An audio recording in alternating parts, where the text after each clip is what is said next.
हम लोग बात कर रहे थे बिहेवियर डिसऑर्डर की। ठीक है, मैंने पिछली बार एग्जांपल भी बहुत अच्छा एग्जांपल दिया था आपको कि किस तरीके से स्प्लिट पर्सनालिटी एक होती है, वो अलग डिसऑर्डर, मतलब बहुत से डिसऑर्डर हैं, लेकिन यहाँ पर जो दो टाइप के डिसऑर्डर का मेंशन किया गया है। एक तो बताया गया है इसमें स्किज़ोफ्रेनिया बोल सकते हो आप, और दूसरा आपको बताया गया है कि जहाँ पे स्प्लिट पर्सनैलिटी होती है। तो स्किज़ोफ्रेनिया अलग होता है, उसमें एक हेलुसिनेशंस होते हैं, डेल्यूजन्स होते हैं, लेकिन स्प्लिट पर्सनैलिटी आपकी बदल जाती है। ठीक है, ये दो डिसऑर्डर मैंने कल लास्ट लेक्चर में एक्सप्लेन किए थे। ठीक है,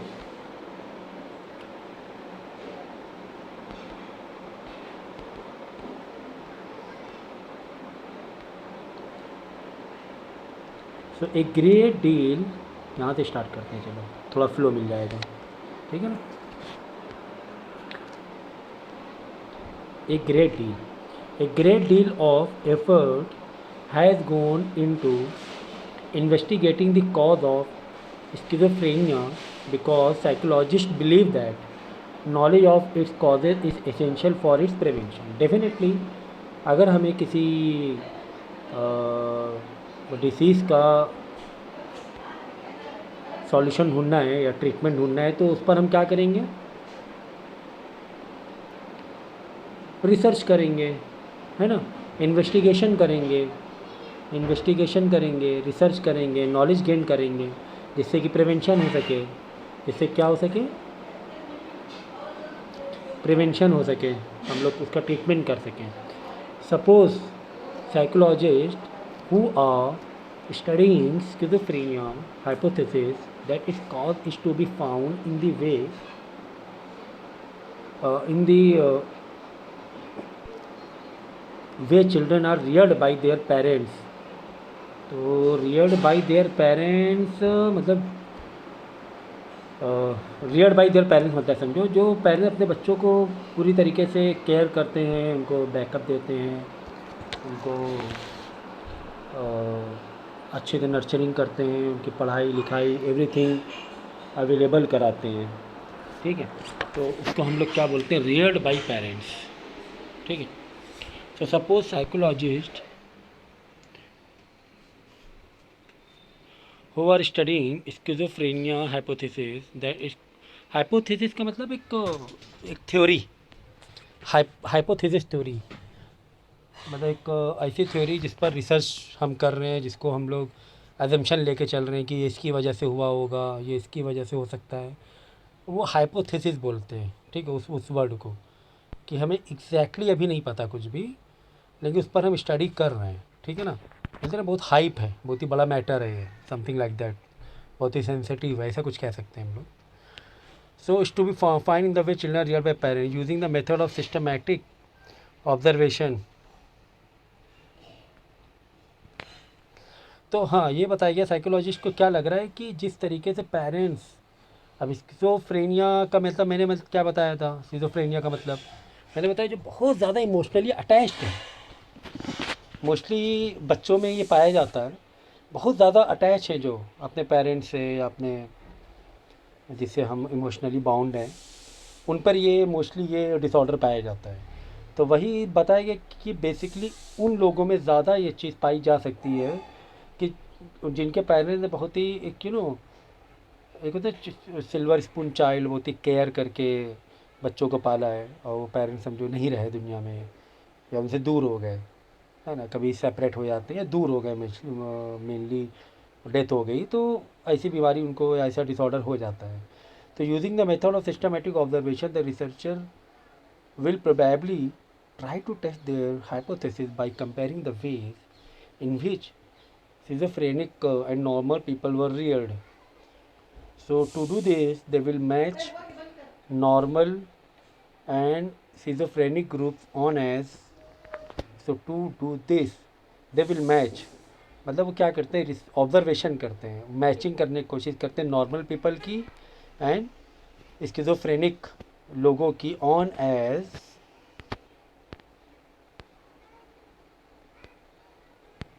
on as many factors such as age, अलग अलग फैक्टर्स, मतलब अलग अलग वे से स्टडी करते हैं। एज वाइज स्टडी करेंगे, किस एज में ज़्यादा पाया जाता है, सेक्स वाइज मतलब जेंडर वाइज स्टडी करेंगे, ठीक है। सोशियो इकोनॉमिक वाइज भी स्टडी करते हैं कि एक सोसाइटी में इकोनॉमिकली कितना मजबूत है ना, मतलब पुअर है, रिच है, क्या स्टेटस है उसका सोसाइटी में, year of schooling, intelligence and so on. मतलब अलग अलग तरीके से अलग अलग फैक्टर को दिमाग में रख कर स्टडी किया जाता है। एग्जांपल के तौर पे अगर हम एज की बात करें तो मतलब देखते हैं कि यार टीनेजर में ये बीमारी, ये डिसऑर्डर पाया जाता है क्या, एज के पॉइंट ऑफ व्यू से, ठीक है। सेक्स के पॉइंट ऑफ व्यू से, जेंडर के पॉइंट ऑफ व्यू देखें क्या मेल में ज़्यादा है कि फीमेल में ज़्यादा है। तो आप अपना भी पॉइंट ऑफ व्यू दिया करो, ठीक है ना, तो कमेंट में दिया करो नीचे कि हाँ ऐसा लगता है कि मेल में ज़्यादा डिसऑर्डर है या फीमेल में ज़्यादा डिसऑर्डर है, ठीक है। या फिर इस तरीके से अपने आप your thoughts, because you studying psychology, ठीक है। तो उसको करने का तरीका क्या है कि आपको अपने भी there will be a two way communication always. तो आपको अपने थॉट्स, अपने जो सोचने का तरीका है, ठीक है ना, आपके अपनी फीलिंग्स क्या हैं रिगार्डिंग पर्टिकुलर टॉपिक, तो वो आपको एक्सप्रेस करना चाहिए, एक्सप्रेसिव होना चाहिए। साइकोलॉजी का मेन तो वही है कि जो टू वे कम्युनिकेशन ज़रूरी है। तो कमेंट में भी आप या पर्सनल भी आप बता सकते हो, कमेंट में बता सकते हो कि पर्टिकुलर मिनट को ये करके वीडियो का कि सर इस मिनट में ये जो भी मिनट चल रहा है तो उस पर है ना बता सकते हो कि यहाँ पर सर ये ज़्यादा मुझे बेहतर लग रहा है ना। तो ये बहुत ज़रूरी है। इससे क्या होगा कि आप भी ओपनली अपने थॉट्स, क्योंकि now you are into in a higher education, ठीक है। तो उसमें आपको बोलना आना चाहिए, should express your thoughts, your feelings, ये सब ज़रूरी है। As possible then they will look for differences in the rearing practices used by the parents of the schizophrenics and the parents of the normal। तो वो parents जो बच्चों को उस तरीके से ट्रीट कर रहे हैं जिनके बच्चों में डिसऑर्डर है, स्किज़ोफ्रेनिक्स का बहुत ज़्यादा अटैचमेंट है, इमोशनली बॉन्ड है, and the parents of the normals, तो using the precisely this type of strategy. तो हमने देखा कि यार अगर किसी को स्किज़ोफ्रेनिक हुआ है, कोई है, तो उस उनके पेरेंट्स ने उनको कैसे ट्रीट किया था, कैसे नर्चर किया था, और फिर ऑब्जर्वेशन किया, कंपेयर किया नॉर्मल पेरेंट्स जिनको स्किज़ोफ्रेनिया नहीं है, सिज़ोफ्रेनिया नहीं है, तो उनके पेरेंट्स ने कैसे ये किया, बच्चों को नर्चर किया। तो वो कंपेयर करते हैं, उससे पता चलता है कि हाँ भाई यहाँ पर जो पेरेंट्स हैं ये मिस्टेक कर रहे हैं क्या, ये गलती कर रहे हैं क्या। तो इस तरीके से देखो साइकोलॉजी जो डिसीज़ या कोई भी हम लोग बिहेवियरल बेस पर स्टडीज़ करते हैं, तो ऑब्जर्वेशन तो सबसे बड़ा आपका हथियार है, वेपन है, बहुत ही इम्पोर्टेंट टूल है टू सॉल्व द प्रॉब्लम्स। पहला तो ऑब्जर्वेशन ही है इम्पोर्टेंट, कि how the way you are observing different people on different basis, on different reason for the different objectives through different factors, अलग अलग फैक्टर दिमाग में रख के आप ऑब्ज़र्व कर रहे हो, तो वो मेन तो सॉल्यूशन वही से ही स्टार्ट होता है, ऑब्जर्वेशन से। तो ऑब्ज़र्व किया जाता है, डिफरेंसेस देखे जाते हैं।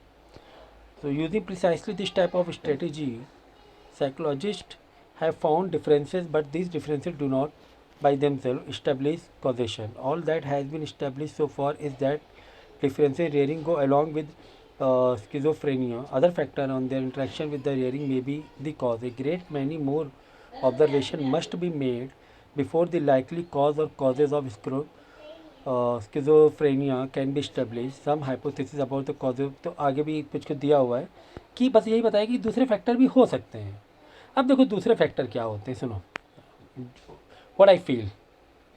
भाई देखो हर एक का अपना थॉट्स रखने का पूरी तरीके से, you have freedom to express your thoughts, ठीक, अब ये जो बुक जिस जिस ऑथर ने लिखी है, इसने अपने थॉट्स दिए हैं ना, the way he is thinking, या जो साइकोलॉजिस्ट है, द वे साइकोलॉजिस्ट थिंकिंग और ऑब्जर्विंग द पीपल, और जो कंक्लूज़न उसे मिलता है वो अपने तरीके से। तो आपको अपने ऑब्जर्वेशन से या अपनी एक्सपीरियंस से आप भी अपने थॉट दे सकते हो कि नहीं, हाँ ये भी रीज़न हो सकता है सर, मुझे ये भी लगता है कि ऐसा भी हो सकता है। पर एक्सपर्ट आप कैसे बनोगे when you go to PhD level? तो कैसे आप जब रिसर्च लेवल पे जाओगे, तो ये बहुत ज़रूरी है, own thoughts, own thinking, own research, ये बहुत ज़रूरी है। तो व्हाट आई फील नाउ कि अदर फैक्टर में क्या हो सकता है। अब देखो अदर फैक्टर में क्या होता है कि व्हेन ए पर्सन या a child having over bounded या having over bound with their single parent, ठीक है, अब जैसे कि मदर भी हैं, फादर भी है, ठीक है ना।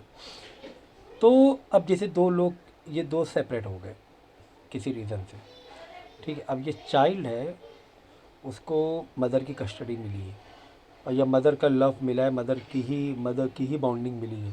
Father is not taking care of him, या उल्टा भी हो सकता है, उल्टा भी आप देखोगे, न्यूज़ देखा करो, तो फादर को से भी बॉन्डिंग होती है, मदर केयर नहीं करते, ऐसा भी होता है। फॉर एग्ज़ाम्पल मेरे ही, चलो आइडेंटिफिकेशन तो रिवील नहीं कर सकते हैं, बट हुआ क्या, एक केस हमारे आसपास में, एक केस मैं बता रहा हूँ। देखो यही साइकोलॉजी की पढ़ाई, इसी तरीके से एग्जांपल देखें, इस तरह अगर लाइन टू लाइन तो सिलेबस के टेंशन ही मत लो, सिलेबस बहुत प्लस में चल रहा है, उसका टेंशन मत लेना। Understanding is very important. अगर अंडरस्टैंडिंग बढ़ गई ना, तो क्वेश्चन कहीं भी घुमा कर आएंगे, you will be able to write in your own way, ठीक है। तो देखो मैं बता रहा हूँ किस तरीके से, इसका एग्जांपल जो मैंने मदर फादर का बताया, तो अक्सर हम लोग बोलते हैं मदर को ज़्यादा वेटेज दे देते हैं, ठीक है ना, लेकिन दोनों साइड से भी होता है, ठीक है। तो हुआ क्या कि हस्बैंड वाइफ क्या हो गए, सेपरेट हो गए। तो मैं मदर और फादर के बोल के ले रहा हूँ, ठीक है, हस्बैंड वाइफ नहीं ले रहा हूँ, सेपरेट हो गए। अब ये चाइल्ड की जो कस्टडी है, बच्चे की कस्टडी, वो मदर को मिल गई, मदर ने फादर को अलाउ नहीं किया बच्चों के लिए, बच्चा बहुत छोटा था, ठीक है ना, अलाउ नहीं किया। अब यहाँ पे थोड़ा ईगो नेचर भी होता है, जब दो कपल सेपरेट होते हैं या डाइवोर्स होते हैं, तो उन पर ईगो नेचर बहुत ज़्यादा हो जाता है, खासकर फीमेल में। तो मैंने लिया, M for mother, not male female, mother, M for mother मैंने लिया है। तो बहुत ज़्यादा ईगो एक इश्यूज़ होते हैं इन जनरल। किसी पर्टिकुलर हम जेंडर डिस्क्रिमिनेशन बिल्कुल नहीं कर रहे हैं, एक ओवरऑल स्टडीज़ या ओवरऑल मेरी भी अपनी ऑब्जर्वेशन है, वो बता रहा हूँ, ठीक। हुआ क्या, सुनो, अच्छा ठीक है, चाइल्ड नहीं दिया गुस्से से।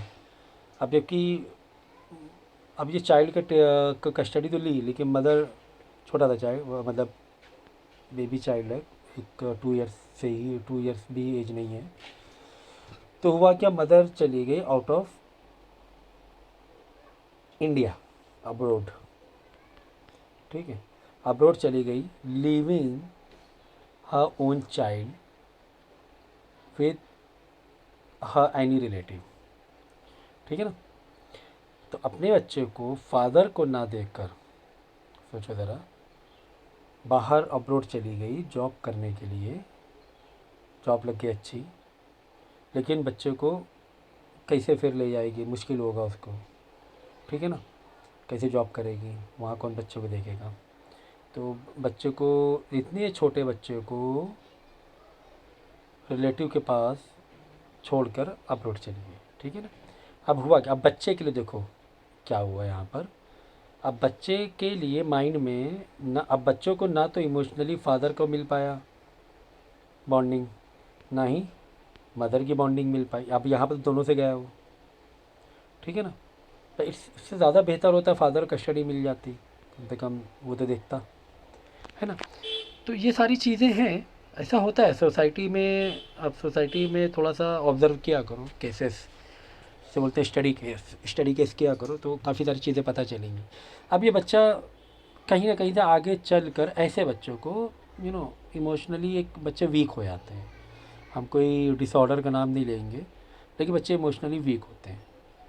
उनको अपनी मदर से फिर हो सकता है हेट होने लगे, है ना, या चलो फादर ने अगर ये कर लिया बाद में ये कस्टडी ले लिया, अपने पास रख लिया, तो फादर से ओवर बाउंडेड हो जाएंगे, ठीक है। या फिर उल्टा केस भी हो सकता है, ठीक है ना, कोई भी, दोनों भी केस हो सकते हैं। अब चलो एक बहुत अच्छा एग्जांपल दे रहे हैं स्किज़ोफ्रेनिया का, नॉट स्किज़ोफ्रेनिया बट हाँ कुछ हद तक के 10%।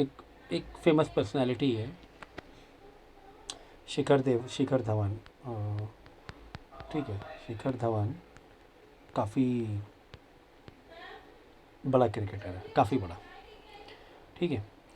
अब हस्बैंड वाइफ, उसकी जो वाइफ थी वो शी वॉज फ्रॉम ऑस्ट्रेलिया, ठीक है, शी वॉज फ्रॉम ऑस्ट्रेलिया उसकी वाइफ, और दोनों क्या हो गए बाद में सेपरेट हो गए, ठीक है, सेपरेट हो गए। तो बच्चे की जो कस्टडी है वो वाइफ ने ले ली, और वो ऑस्ट्रेलिया में और ये इंडिया में, क्योंकि इसके अपने पेरेंट्स हैं, अपनी एक बिज़नेस है जो भी है अपना, उसका सेटल जो है वो इंडिया में है। तो अब होता क्या इन दोनों के बीच में, ये केस स्टडी के बारे में बात कर रहे हैं, इन दोनों के बीच में क्या हो रहा है कि वाइफ अलाउ नहीं करती है बच्चे के फादर को उससे बात करने के लिए, ठीक है, अलाउ नहीं करती है, ना ही कोई कांटेक्ट, ना कुछ भी नहीं है अपने ही बच्चे के लिए। शिखर धवन का, ठीक है ना, फेमस क्रिकेटर है। और ख़ुद भी, अब मैं यहाँ पे कोई चीज़ रिवील नहीं कर रहा हूँ किसी की प्राइवेसी, क्योंकि ये खुद भी ओपनली हर चीज़ है ये सोशल मीडिया में, और खुद तो उससे है मुज़बानी, तो किसी तरह कोई प्राइवेसी वाली बात नहीं है यहाँ पर, ठीक है। तो she is not allowing him to talk his own kid, own child, और ना ही फ़ोटो हेयरिंग, ना ही कुछ, कोई न्यूज़ ही कुछ पता ही नहीं चलता है जब उसके अपने ही बच्चे के बारे में, ठीक है। तो एक पॉइंट में आके जब सेपरेट हो गए तो he was very much bounded with his son. तो बाद में जब सेपरेट हो गए वो ऑस्ट्रेलिया और ये इंडिया में, तो किसी तरीके से सब नंबर भी सब ब्लॉक रहते हैं, लेकिन इसको बहुत ही अटैचमेंट है अपने सन से, ठीक है। तो वो डेली मैसेज करता है शिखर धवन उसके बच्चे के लिए, उसकी मम्मा को, उसे पता है नंबर क्या है, ब्लॉक है, नंबर क्या है, ब्लॉक है, ठीक है ना, और मैसेज नहीं जा रहा, फिर भी ये डेली, ये हफ्ते में 2-3 दिन मैसेज करेगा और अपने बच्चे का हालचाल पूछेगा। और व्हाट ही फील कि वो उसका बच्चा उसको मैसेज पढ़ रहा है, देख रहा है उसको समझ रहा है उसके मैसेजेस को, ही फील्स लाइक दैट। तो हाँ, ये डिसऑर्डर तो नहीं होता ना, बट एक फेमस पर्सनैलिटी जो मैंने टच दिया उस पॉइंट में जाकर, थोड़ा सा टच है स्किज़ोफ्रेनिया का, not into that totally into schizophrenia, लेकिन वो ऐसा बोलता है कि मुझे लगता है कि मुझसे बात कर रहा है, मैं हालचाल पूछ रहा हूँ उसका, मुझे लग रहा है कि वो देख रहा है मैसेजेस और पढ़ रहा है, उसको सुनाई दे रही मेरी आवाज़, और इस तरीके से उसको फीलिंग आती है। तो वो एक तो रीज़न क्या है इसका, बॉन्डिंग। आ रहे बच्चा, ठीक है, ओवर बॉन्डिंग है। और ओवर बॉन्डिंग हुई कि अगर ये रिलेशन नॉर्मल होता तो शायद उतनी बॉन्डिंग उतना ये नहीं होता, इन बॉन्डिंग होती, not in that way what I am talking about यहाँ पर, लेकिन बिल्कुल पूरी तरीके से आउट ऑफ टच हो गया अपने ही इंसान, अपने ही चाइल्ड से, ओन चाइल्ड से, तब ये चीज़ें होने लगती हैं। तो इस तरीके से है।